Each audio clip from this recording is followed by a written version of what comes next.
Yo, what is going on, guys? I'm back with another review video. It is going to be on my Odin Gaming and NachoCustoms collaboration pad. It is supposed to be an unrevealed pad, and this pad you cannot get anymore because of some Reddit cringe controversy that I will talk about very minorly, because I genuinely don't view it as even slightly noteworthy, but it is contextual to this pad not being available anymore. So really quick, the small Reddit controversy was people were upset that there were manga pieces on a mouse pad.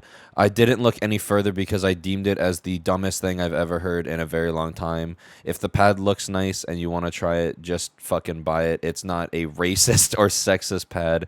It literally has no actual harmful things about the pad. It's not harmful in any way. It is just a collaboration of really nice manga pieces put together. I didn't cancel my pre-order because I genuinely wanted to try the pad, and I still think it looks like honestly really beautiful. I've been using it ever since I got it. It's been about 2 weeks, I want to say.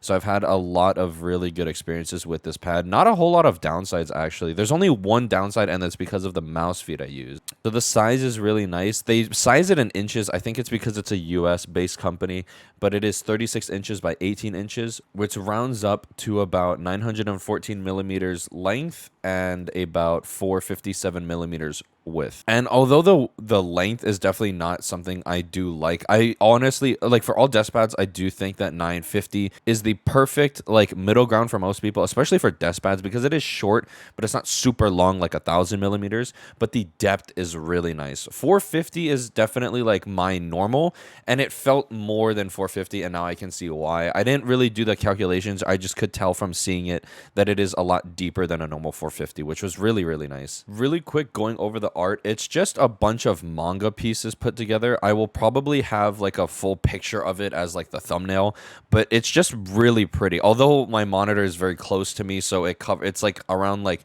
here and back that I can't actually see of it. In terms of the stitching, it is pretty raised above the surface. It's definitely very noticeable when you put your finger on top of it, but if you like glide it around, it feels perfectly fine. It's pretty soft, and then there's no fraying either, which normally if there is an issue with stitching, I'll get a lot of fraying right over here, like this general area, because this is where I mostly do a lot of my swipes and stuff, and I have not seen any fraying whatsoever, and it looks pretty much like brand new, like right out of the box. So the stitching is really good, and I have zero doubts that it'll fray. Maybe in like a year it'll fray, but as of right now, with how much use I've been using it, because normally I change out mouse pads, but this one I have kept on my desk and I've been using consistently for 2 weeks. I don't really know if price is worth mentioning because you cannot get this pad anymore, but this pad, when I bought it for the full thing plus shipping, was $50, and I think the pad itself was only $45. So for a desk pad that has this beautiful of art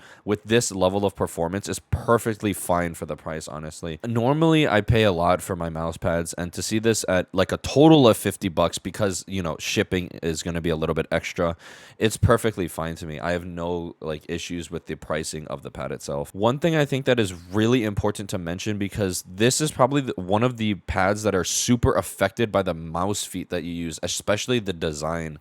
So I have my Viper Mini here, and you can see that it's a 2 feet design, but they're still small feet, and these have really good initial friction and really good stopping power because of like the added texture that the pad has.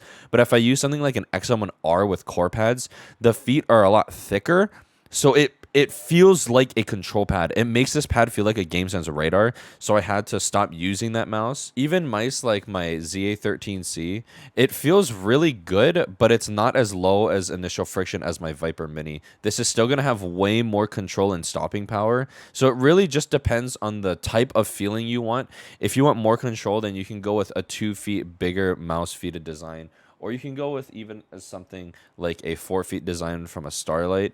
It feels really good. The initial friction is really, really light, so you won't have to worry about it. But it really just depends on the speed you want. If you want really fast, I think 4 feet is going to be probably the perfect amount. Maybe not this kind of design because they're really jagged, but 4 feet is going to be really good. Maybe something like a Prime Mini. I think their design might be a lot better for this kind of pad if you want it to be just a bit faster. If you want a ton of control, anything like a Zowie mouse and Game Gear XM1R or even Vaxi mice, I think they're going to be a much more controlled experience. In terms of the surface itself, it is honestly like really smooth to the touch. I'm not sure if my mic can pick it up, but it doesn't feel like anything. I have very calloused hands from the gym, but the pad itself has been really smooth, and I don't aim with an arm sleeve anymore. So just swiping my forearm across like this, it feels really good. And then there's not a lot of tugging with my skin. Normally the reason I aim without a arm sleeve is because I like the control that my arm gives it, but doing this, there's not a whole lot of like stopping power I could get from my forearm being there, which is honestly really nice, especially in games that are track heavy, Apex, Warzone, stuff like that. It's going to be a lot better in my opinion. In terms of the base, it is a desk pad, so typically these never move around anyway, but this is like a very, very generic base, and I do prefer a little bit high quality bases. I feel like that should start being the new norm. Maybe not artisan level, like that's perfectly fine, but I do feel like we should start kind of deviating from this super generic type of base. Honestly, though, nothing is as bad as the Woogie 2 or that HyperX Pulse Fire pad. That pad's base is really bad. And then for a really quick comparison, I did want to bring out the actual V1 Infinity. You can see that I just pulled it out of the box. I wanted to do a quick comparison between these two pads because this pad came in an Infinity box, but I think it's just because it's an unrevealed pad, like they said, so they don't have a box for it yet. And plus, I'm pretty sure a lot of people would leak what kind of pad this is. But just like off of like small initial friction, I feel like the Odin like V1 Infinity is actually a bit faster in terms of initial friction, and it's a lot more textured. It's a lot rougher than this NachoCustoms pad. It's really, really different.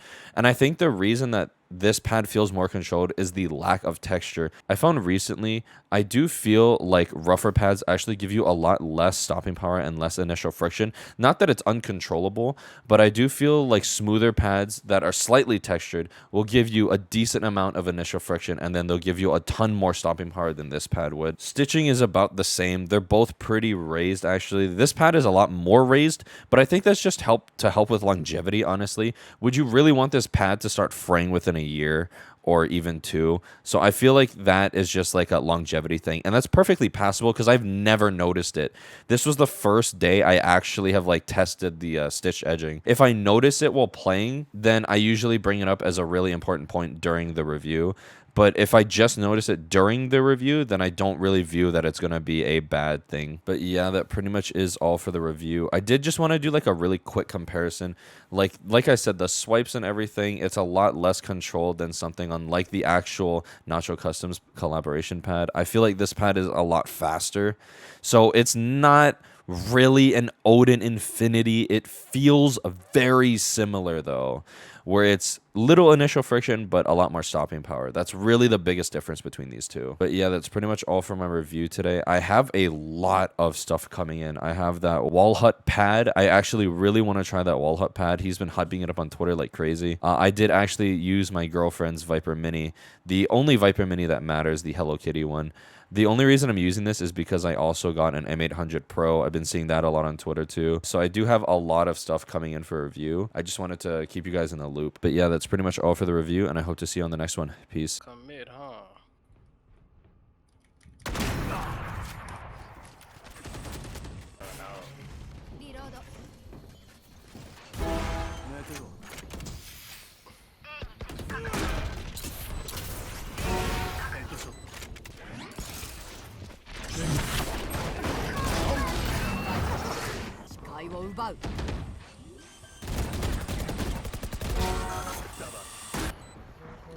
I have my ult still displayed.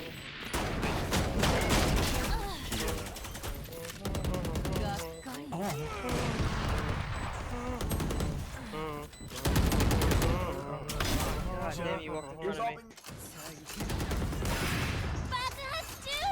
No, no, no! Oh god. Nice. How did I not kill him? Can you not shoot to that bottom part? I didn't hit him at all. Crunch.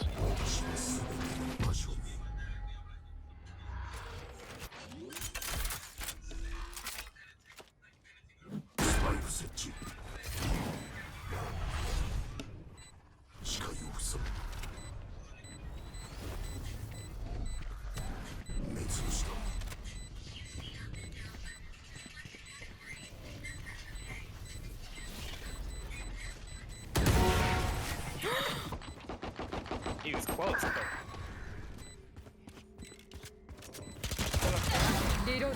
Thought he's around the corner. Damn. Right in his mouth.